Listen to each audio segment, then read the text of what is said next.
Frederick Douglass, Excerpt 3. I look upon my departure from Colonel Lloyd's plantation as one of the most interesting events of my life. It is possible, and even quite probable, that but for the mere circumstance of being removed from that plantation to Baltimore, I should have, today, instead of being here, seated by my own table, in the enjoyment of freedom and the happiness of home, writing this narrative, been confined in the galling chains of slavery.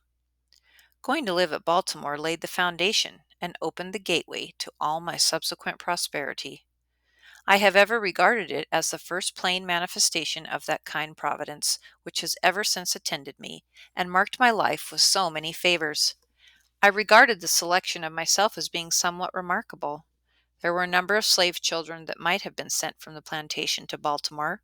There were those younger, those older, and those of the same age.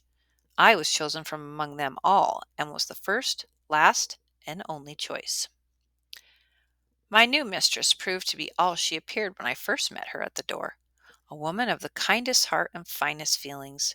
She had never had a slave under her control previously to myself, and prior to her marriage she had been dependent upon her own industry for a living. She was by trade a weaver, and by constant application to her business, she had been in a good degree preserved from the blighting and dehumanizing effects of slavery. I was utterly astonished at her goodness. I scarcely knew how to behave towards her. She was entirely unlike any other white woman I had ever seen. I could not approach her as I was accustomed to approach other white ladies. My early instruction was all out of place. The crouching servility usually so acceptable a quality in a slave did not answer when manifested toward her. Her favor was not gained by it. She seemed to be disturbed by it. She did not deem it impudent or unmannerly for a slave to look her in the face. The meanest slaves was put fully at ease in her presence, and none left without feeling better for having seen her. Her face was made of heavenly smiles, and her voice of tranquil music. But alas, this kind heart had but a short time to remain such.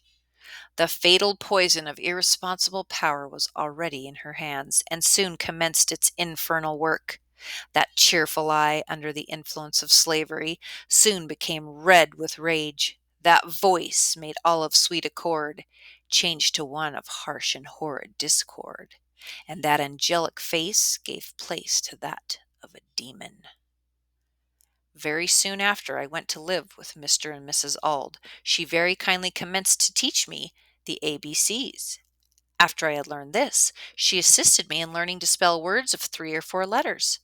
Just at this point in my progress, Mr. Auld found out what was going on, and at once forbade Mrs. Auld to instruct me further, telling her, among other things, that it was unlawful as well as unsafe to teach a slave to read. To use his own words further, he said, "If you give a nigger an inch, he will take an ell." A nigger should know nothing but to obey his master, to do as he is told to do. Learning would spoil the best in the world. Now, he said, if you teach that nigger, speaking of myself, how to read, there would be no keeping him. It would forever unfit him to be a slave. He would at once become unmanageable and of no value to his master. As to himself, it could do him no good, but a great deal of harm. It would make him discontented and unhappy. These words sank deep into my heart, stirred up sentiments within that lay slumbering, and called into existence an entirely new train of thought.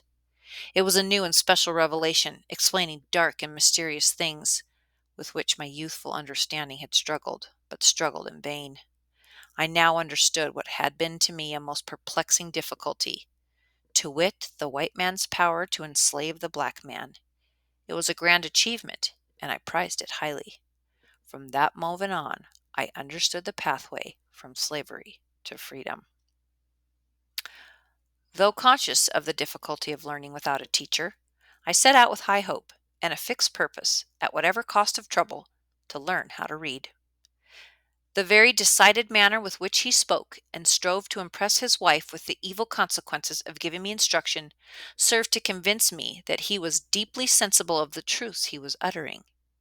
It gave me the best assurance that I might rely with the utmost confidence on the results which, he said, would flow from teaching me to read. What he most dreaded, that I most desired, what he most loved, that I most hated, That which to him was a great evil to be carefully shunned was to me a great good to be diligently sought.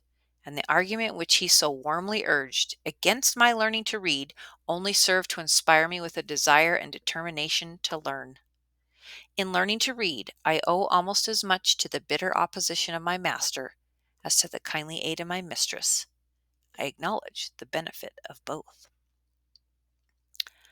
My mistress was, as I have said, a kind and tender-hearted woman, and in the simplicity of her soul she commenced, when I first went to live with her, to treat me as she supposed one human being ought to treat each other. In entering upon the duties of a slaveholder, she did not seem to perceive that I sustained to her the relation of a mere chattel, and that for her to treat me as a human being was not only wrong, but dangerously so. Slavery proved as injurious to her as it did to me. When I went there, she was a pious, warm, and tender-hearted woman.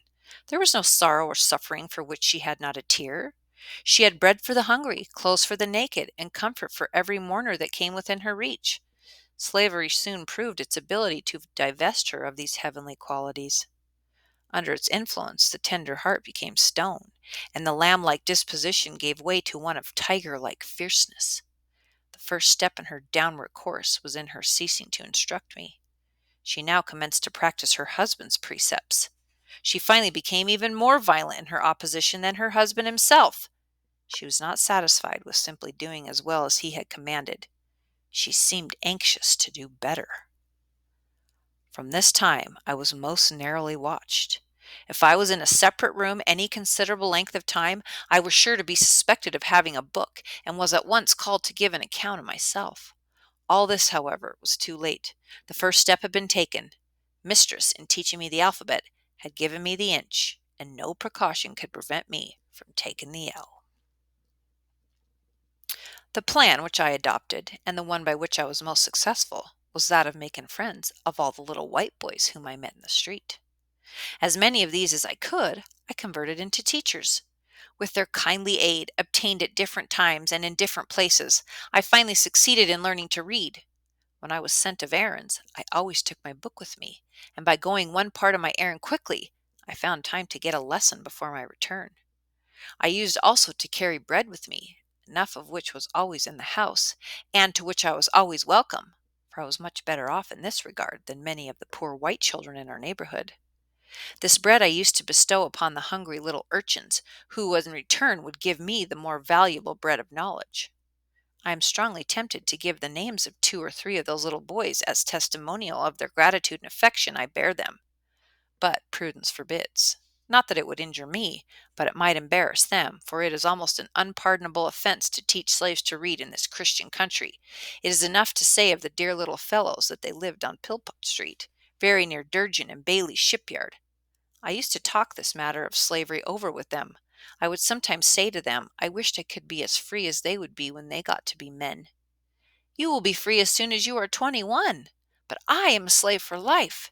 Have not I as good a right to be free as you have? These words used to trouble them. They would express for me the liveliest sympathy, and console me with the hope that something would occur by which I might be free. The more I read, the more I was led to abhor and detest my enslavers. I could regard them in no other light than a band of successful robbers who had left their homes and gone to Africa and stolen us from our homes, and in a strange land reduced us to slavery. I loathed them as being the meanest as well as the most wicked of men. As I read and contemplated the subject, behold, that very discontentment which Master Hugh had predicted would follow my learning to read had already come, to torment and sting my soul to unutterable anguish. As I writhed under it, I would at times feel that learning to read had been a curse rather than a blessing. It had given me a view of my wretched condition, without the remedy. It opened my eyes to the horrible pit, but to no ladder upon which to get out. In moments of agony, I envied my fellow slaves for their stupidity. I have often wished myself a beast. I preferred the condition of the meanest reptile to my own. Anything, no matter what, to get rid of thinking. It was this everlasting thinking of my condition that tormented me. There was no getting rid of it. It was pressed upon me by every object within sight or hearing, animate or inanimate. The silver trump of freedom had roused my soul to eternal wakefulness. Freedom now appeared, to disappear no more forever. It was heard in every sound and seen in everything. It was ever present to torment me with the sense of my wretched condition. I saw nothing without seeing it. I heard nothing without hearing it, and felt nothing without feeling it. It looked from every star, it smiled in every calm, breathed in every wind, and moved in every storm. I often found myself regretting my own existence and wishing myself dead. But for the hope of being free, I have no doubt but that I should have killed myself or done something for which I should have been killed.